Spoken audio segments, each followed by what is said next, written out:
Bienvenue sur les bêtises de Choc-Miel.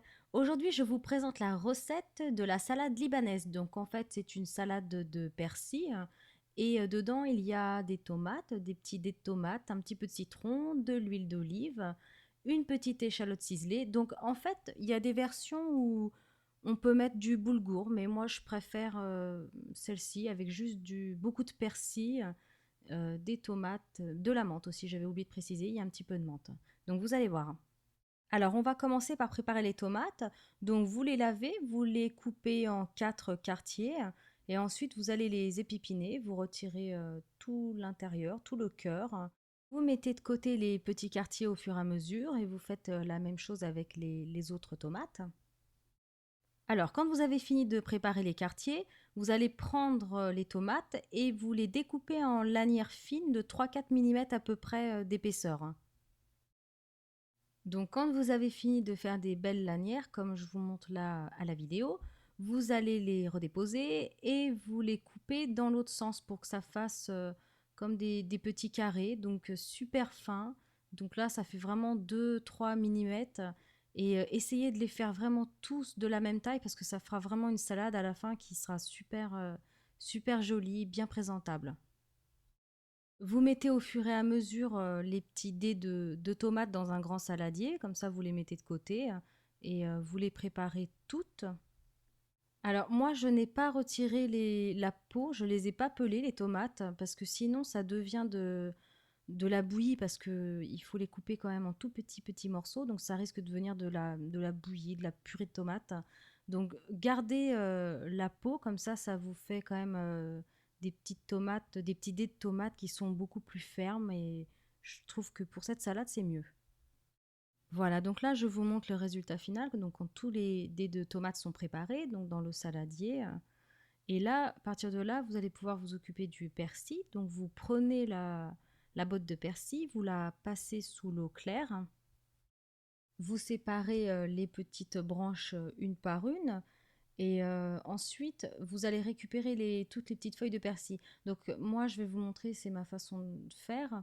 Donc vous prenez une tige et vous poussez avec une main les feuilles jusqu'en haut et avec l'autre main, vous tournez et puis vous arrachez. Comme ça va. Moi, je trouve que ça va vite. Voilà. Alors, vous les mettez de côté au fur et à mesure. Donc, moi, je les ai passés au hachoir. Mais si vous n'en avez pas, vous pouvez, avec votre couteau de cuisine, le ciseler très finement. Alors, j'ai oublié de filmer, mais il faut faire exactement la même chose avec le demi-bouquet de menthe. Donc, vous le lavez, vous le passez sous l'eau claire et vous retirez les feuilles une par une et vous le placez dans le hachoir et vous le hachez finement. Ou alors, comme pour le persil, vous pouvez le faire avec votre couteau de cuisine. Voilà, donc une fois que le persil a été haché, je vous montre. Donc, ça fait vraiment des tout petits morceaux ciselés. Au fur et à mesure que vous le hachez, ensuite vous le placez dans le saladier avec les petits dés de tomates.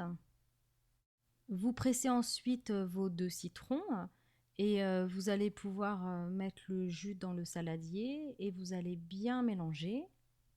Ensuite, vous allez prendre l'échalote, vous l'épluchez et vous allez la couper dans le sens de la longueur. S'il y a au milieu la petite partie verte comme moi sur la vidéo, vous la retirez parce que c'est la partie qui est indigeste, qui n'est pas très bonne. Donc vous la retirez et là vous allez pouvoir faire la tailler entièrement dans le sens de la longueur. Quand vous avez terminé de découper l'échalote dans le sens de la longueur, vous allez pouvoir la tourner et hop, vous la redécoupez maintenant dans l'autre sens. Donc vraiment des tout petits morceaux de 2 mm, pas plus, que ce soit tout fin. Voilà, donc là je vous montre une fois que c'est fini de découper, c'est tout petit. Et là vous la placez au fur et à mesure dans le saladier. Vous allez pouvoir ajouter la menthe, donc évidemment j'ai oublié de filmer, donc elle est ciselée soit avec le couteau, soit vous l'avez passée au hachoir. Quand vous avez ajouté la menthe, vous mélangez votre salade et vous allez pouvoir ajouter l'huile d'olive. Ensuite, vous mettez une petite pincée de sel et là la recette elle est terminée, donc vous mélangez bien votre salade. Elle peut être dégustée tout de suite, mais l'idéal c'est qu'elle mijote un petit peu au moins 1 heure et même la manger le lendemain, ça sera même encore meilleur. Eh bien, je vous souhaite un bon appétit, une bonne recette et vous pouvez retrouver toutes les proportions sur le blog www.chocsmiel.com.